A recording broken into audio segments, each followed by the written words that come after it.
Hello friends, how you doing today? So, day 15. Day 15. Look at these little critters. Alright.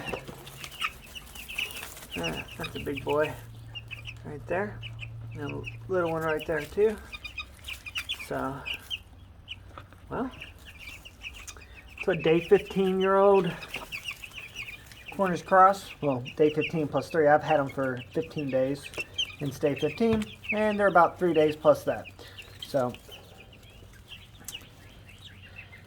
drinking a gallon of water a day, and eating plenty of food, and definitely pooping a bunch too. So,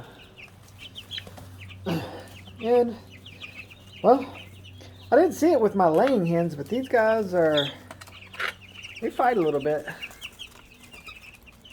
There's definitely a pecking order going on.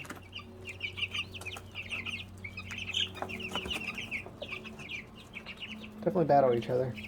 But guys, that's what day 15 chickens look like. So I am about 25% of the way through until I'm going to harvest them. I think, at least. So I'll see you guys tomorrow. Take care. Bye.